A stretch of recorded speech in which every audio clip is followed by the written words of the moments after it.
položiš se za autobus i sebi teo počneš negde da radiš, ali ne znaš gde. Da li kod privatnika, da li u GSP-u.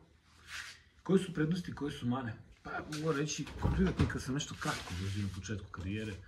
Najviše vremena sam proveo u GSP-u. Ima tu i dobrih i loših strani kod jednih i kod drugih.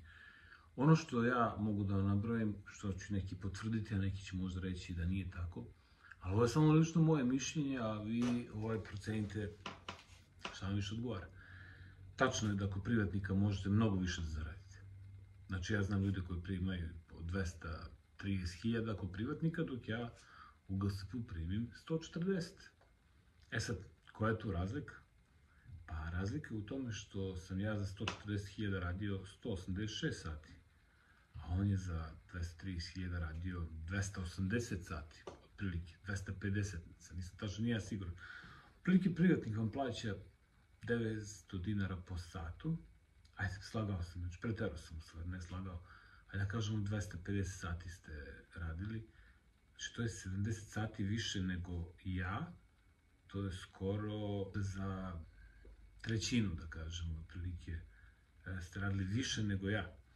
E sad, tu se dovodi u pitanje, u GSP dobiješ pun iznos na račun, ili ko privatnik dobiješ pun iznos na račun, ali penziono i socijalno vam uplaćuje GSP na celokupan iznos, dok u privatnika može da prijavi na minimalac. Sad oni su rekli, meni kažu, ne, prijavljeni smo na pun iznos. Da, tako su vam rekli, a vidjet ćeš kad budeš u Nemanji, možete prijaviti posle 10 godina da ti uplati minimalac. Privatnik može da radi šta hoće. Ali, ruku na srce, možda stvarno su prijavljeni na pun iznos i sutra će imati veću penziju. A su mnogo više radili. A ne znam da bi smeo da ih i prijavi na 250 sati, jer to je kršenje zakona.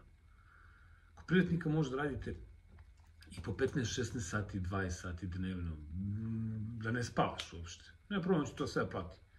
Kao redovan rad, ne kao prekovremeni rad, ne kao rad na praznik, ne kao rad nedelju. Tako da, naravno, mislim da ovaj posao radimo zbog novca, ne iz ljubavi i gledamo da što više zaradimo. Znači, ako već radiš, hoću da zaradim, ili tako? Slažem se. Sad ljudi kažu, znaš, ja sam u problemu, ja sam u kreditima, okej, svi smo mi u problemu, svi mi volimo novac, neko je potrebno više, neko manje, ali koju cenu plaćamo za taj novac? Znači, mi sada kada imamo ove godine, mi prodajemo naše vreme za novac. Sutra ćemo, kad budemo ostavili, davati novac, ali vreme nećemo moći da kupimo. Znači, vreme sa porodicom ne može se kupiti. Nema veze. Mlad si, hoću dobar auto, hoću dobar telefon, hoću ženske da jurim, onda ne znam kada će da ih juriš ako radiš 15 sati dnevno. Tako da, kome je prioritet novac? Kod privatnika. Ali nemaš beneficiju, nemaš plaćene dane za ovo, plaćene dane za ono, to ću da napravim posle što imate u GSP-u. I mnogo stvari nemate. Imate novac. Znači, i vozila su, da kažemo, kvalitetnije kod privatnika, to je isto prednost. Znači, imaju mnogo kvalitetnije vozila nego GSP, Mercedes, na primjer. Kod privatnika možeš da napustiš danas, pa da se zapustiš posle ponovo. Znači, fali vozača, vidite, sami da crnci voze. Kod privatnika, šta bi još naveo pozitivno?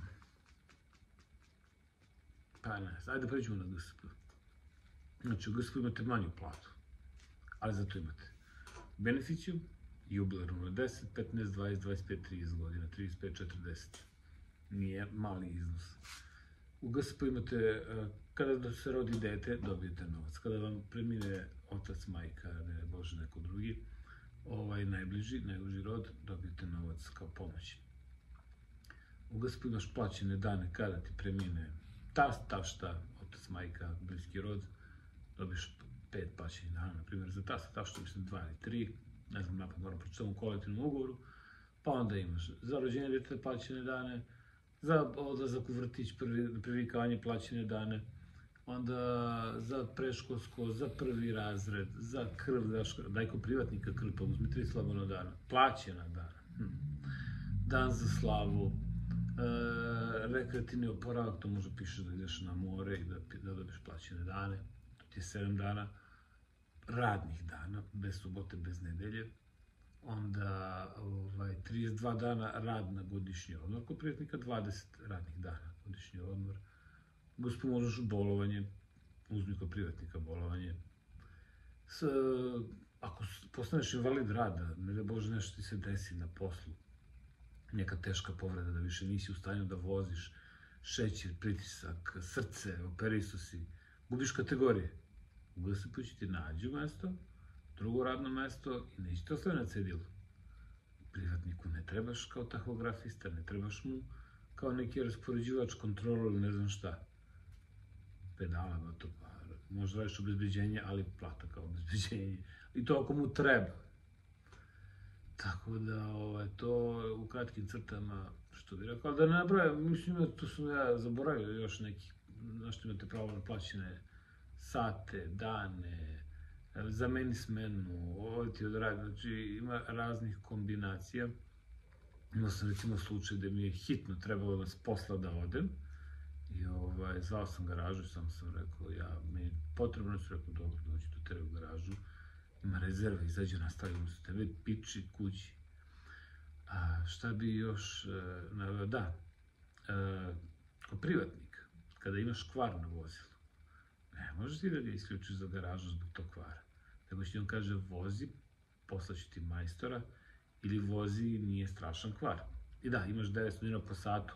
Ako baš neki kvar imaš, ti kad se isključiš za garažu, on ti ne plaća taj sat 900 dinara, nego 400 dinara, zato što si pokvaren autobus vrati u garažu, pokvaren koji ga nisi ti pokvario, nego se sam pokvario.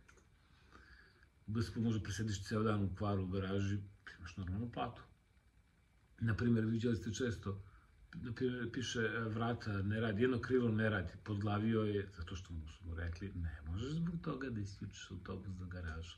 Stavi kamen, stavi neko drvo da se to krilo ne otvara, pošto zaglavljuje, i vozi. U GSP ti je zabranjeno da stavljaš kamen i drvo da podglavljuješ, nego si u obavezi da vratiš autobus, vozilo u garažu, da se taj kvar otkloni. Znači, koji god kvar da upišeš, možeš i najbanalniji kvar koji za njih je najbanalniji, ali nije banalan. U realnom, na primjer, ne svetliti taster prvih vrata. Misliš, ti prijatnik kaže, već ti normalno. Šta će ti, valjda vidiš prva vrata, što mora ti svetliti taj taster. A znam za jedan slučaj tragičan, gde je neko izgubio život zbog tih vrata i da se rođak tog koji je izgubio život uhvatio za tu stavku da je vozač isterao neispravno vozilo u garažu i da je na veštačenju ustanovljeno da nije svetlao taster tih vrata, a vozač je bio u obavezi da vrati vozilo u garažu i taj neko je izgubio život zato što taj taster nije svetlao i vozač nije primetio su ta vrata otvorena ili nisu se zatvorila potpuno i neko je izgubio život. Mislim, kada bi u GSP isključio za to, oni bi ti rekli, zajebavaš. Ali ti imaš pravo da ga isključiš. Kod privatnika isključi, noga u dupe. Ti mangupiraš ovde te kvarove, tamo ne postoji. Mislim, neke glupe kvarove, ti vraćaš vozilo u garažu. Da, kod privatnika nemaš šihtu, u GSP imaš šihtu, to ti smena iz dva dela. Voziš, na primjer, ujutro 5 do 9, pa onda popodne voziš od 1 do 6, do 5, na primjer. Kod privatnika nemaš i to je bez veze u GSP-u, ali mnogi neće doći samo zbog toga. U GSP-u isto ljudi ne vole jer postoji hijerarhija neka, a kod privatnika se zna, brate. Tako i ćao, hoćeš, neću prihvati, ćao, zdravo. A ovde možete i da ti drndaju za svaku glupost, zavisi kako se ti postaviš. Znači ima i toga. Kod privatnika si i čistačica i perač autobusa i proveravaš ulje. U GSP-u ti je zabranjeno da sipaš i vodu, to imaju majstori koji rade. Tako da, zato i grad plaća privatnika, da, ispada kao da je jeftinije, ali privatnik nije lojalni konkurent. Jer kod privatnika ti je i direktor, i šef saobraćaja, i šef održavanja, i šef rasporeda, i referent, i za bezbednost, i sve život, i jedan čovjek.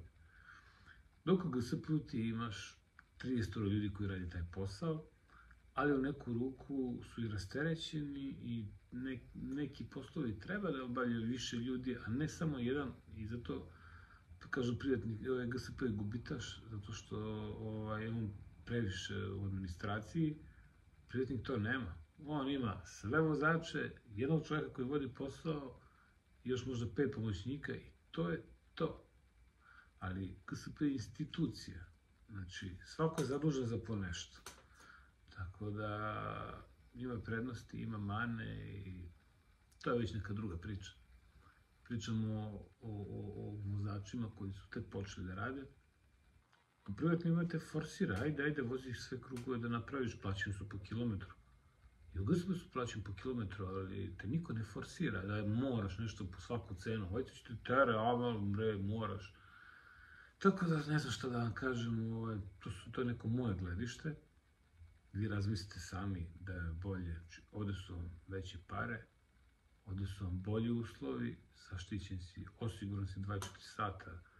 Ma ja sam tu, ovo što sam sve nabrao prednosti, ja sam pola i još i zaboravio što sve možete u GSP-u u odnosu na privatnika, tako da ja, pa da mi privatnik plati duplo, ne bi otišao tamo, a verujem da je kod privatnika što rade ne bi se vratili u gradski na ove pare, tako da svako ima svoje. I dobro je što ima i privatnik i GSP, tako da pravimo jednim drugim konkurenciju i onda to diže platu jednima drugima i uslove rada i ne valja kad bi svima odgovarali jedno isto.